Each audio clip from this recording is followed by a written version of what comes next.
Thank you very much indeed, and thank you for the opportunity of making this contribution to your conference today. And it's great when you've got a minister on your side. And usually it's food that unites and politics divide, but sometimes we win on the politics side in the food and drink industry, certainly in Scotland. Let me give you some background information on Scotland Food and Drink, what we are, what this model is, that's been newly created over the last 7 years.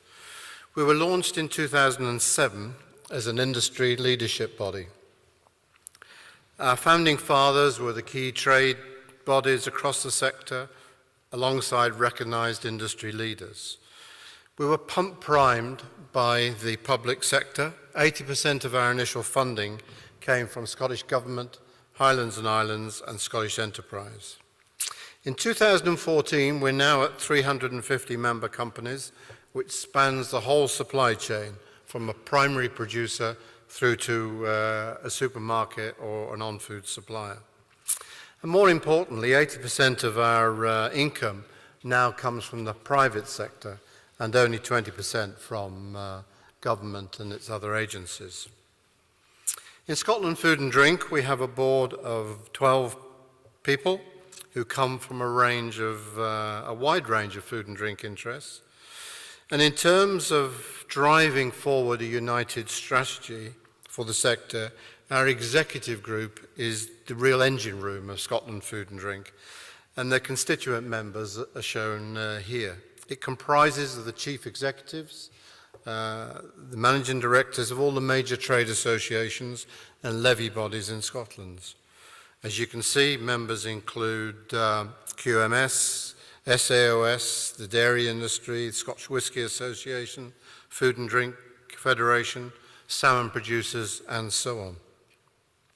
Now, this diverse group comes together with their own agenda, their own priorities, but they all agreed to the same mission, vision, and priorities for Scotland Food and Drink.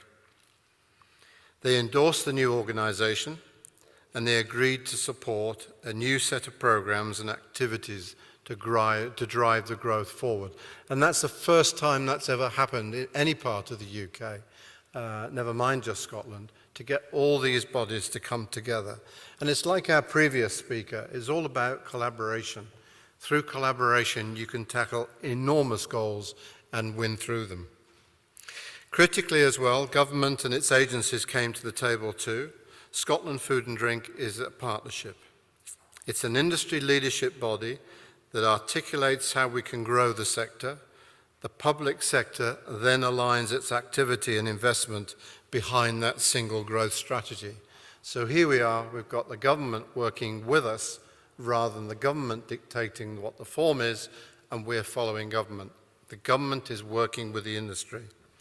This model was unique at its day and its time, but it's now also the tourism industry are following the same route, and we're being looked at by Australia and New Zealand and Canada for a similar route.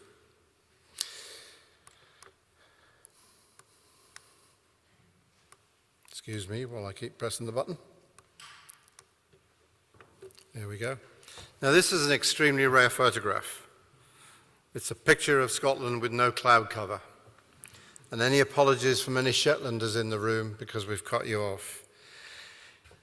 So in 2007, what was our starting point? It was a recognition by all our partners that we had phenomenal food and drink assets. But were we making the most of them? 75% of our land mass is under some form of agricultural production. We have a plentiful water supply and an extraordinary landscape of world renown. We have pristine waters and one of the most diverse ranges of seafood found anywhere in the world. So how could we work together to bring the natural resource, the natural asset, together with the commercial operators? How can we all bring it together? Well, government launched the first ever national food and drink policy in 2007, and this put food and drink firmly on the political landscape. Scotland Food and Drink's job was to drive the economic pillar of the national food and drink policy, And this is a photograph of the first ever comprehensive food and drink economic development strategy that was launched by Scotland Food and Drink in 2009. So what was the strategy model? What was the strategy for growth? Well, its first building block was sustainability. It had to be both in economic and environmental terms sustainable. Then we had premium. In Scotland, we will never be a big producer of anything, but we have a premium position to play. We had the health issue to play, and we also had the provenance, the story we could tell to back up each of our products, whether that was Scotch whisky, whether that was Scotch beef, whether that was Scottish salmon, whether that was shortbread. We have a story to tell that tells very well throughout the world, not just the UK. We can talk about premium, we can talk about health, we can talk about provenance. But of course we also needed innovation. We needed new products, new ideas. We needed collaboration. Without collaboration, nothing of this works. We needed skills for growth. Had we got the right skills of the personnel in Scotland to develop the industry forward? And we needed a degree of scale. And we recognise, yes, we were strong in some areas. Whisky's been exported for over 150 years. We have a lot of indigenous Scots who live in different parts of the world. We have those clans that exist in Canada, South Africa, New Zealand, and Australia. We could build on that. And with them, they took with them the land of food and drink as part of their process of rehabilitation. And of course, we wanted to grow the industry from where it was to 12.5 billion, that's not million, billion by 2017. Quite a strength and quite a target to move for. But what happened? Well, we smashed the targets. We smashed the targets 6 years early, and it was a big, bold target at the time. As you heard from John Swinney, the current value of our total production, not just exports, our total production is 13.1 billion. Export target was 5.1 billion for 2017. We hit that in 2012 at 5.4 billion. And sales of all Scottish brands in the UK are up by a third. Whisky has certainly driven the economic numbers, but food exports are also up by 50% in the last 5 years. So you can see from the slide, we now export Scottish whisky to over 100 to 200 different countries, and food now is exported to over 100 different countries. And we have a lot of interesting numbers there. Scottish salmon now being sold in 60 different countries worldwide. 360,000 people are now employed in Scotland in the food and drink industry. 50,000 people are employed within the red meat industry. So there we are. There's a tremendous story to be told of the strength of the food and drink industry in Scotland. But of course, when you've passed the previous targets, you like to create some new ones. We reviewed in 2013 the various targets. We also reviewed the strategy in as much, were we on the right lines? And it was felt that yes, we were. We could sell the premium, we could sell the provenance, and we could sell the health. Even Scotch whisky has a health provenance to it. It's the first thing you go for when you're not feeling so well. However, we have a lot more to do yet in primary production. We've got manufacturing productivity, we've got export growth, but primary production we still need to gear up much more. Our new targets for the whole of UK and worldwide is £16.5 billion. Our export target for 2017 is 7.1 billion. Now you might say going from 5.4 billion to 7.1 billion in the next 3 or 4 years is a piece of cake.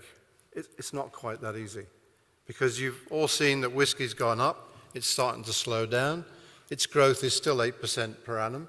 That's hell of a growth compared to what they were a few years ago.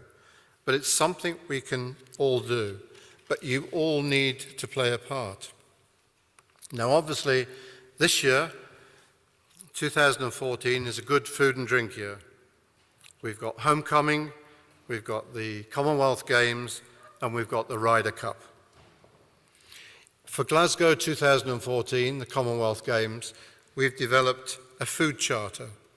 And that means 2 million meals will be served over 11 days of competition to spectators, media, athletes, and within that, there is an element of Scottish production, food from Scotland, drink from Scotland. It's not all about whiskey either. It's not all about alcohol. It's about some of those drinks that we do provide in Scotland that are non-alcoholic. And because of that charter, we've got everybody on board at trying to say, what is the best Scotland can offer to all these people who are coming to Scotland for the Commonwealth Games? Because we want them to take something home with them about the good food they had, the good drink they had, and to be able to buy it when they get home, wherever home is. We'll be organising a food village at Glasgow Commonwealth Games and also in the tented village at Gleneagles. Also this year, linked to both events, both to the Commonwealth Games and to the Ryder Cup, we're bringing in 2 international food and drink trade missions. So we're bringing in supermarket buyers and specialist buyers from the States, from Canada, from the Far East, from the Middle East, because we want to make sure we're making most of the opportunity that's going on in Scotland this year. We're also being partnered through Scotland, the Scottish Development International, for bringing these people in from overseas. So there's a huge potential legacy from what's happening in this year, which we'll then take forward into 2015, which is to be the year of food and drink as well. Now let's just talk about exports for a moment, because a lot of you may think exports, that's nothing for you, that's for someone else to do. But you can all play a part in exports. Those of you producing grain, a lot of that goes into whiskey, goes into the craft beers, a lot of which is getting exported. We are short of Scottish salmon. We're short of red meat. We're short of venison. All have a market overseas. So if you can play your part in any of those, that's got to be a great help. Our home market is also crucial. The majority of sales are in the UK. £1 in every £4 of Scottish food sales actually goes through Tesco's tills alone. We have earmarked a further £1 billion growth in our domestic market. However, the greatest opportunity lies beyond our shores. Our export performance has been phenomenal in recent years, as I've mentioned, led by whiskey and also with the food exports as well increasing. However, we have struggled during 2011, 2013, because our traditional export market, Europe, has been suffering, as some of our businesses have been suffering here. What is clear is we're not sending a wide enough range of products to a broad enough range of markets. So it's time for a new export strategy. Just 6 weeks ago, we launched our new strategy, which is ambitious, but it's taken partnership working to a new level. Now, this plan is jointly funded by industry and government. This is the first time this has been done, with commitment of funding from Scottish Food and Drink and the trade bodies across salmon, seafood, bakery and red meat.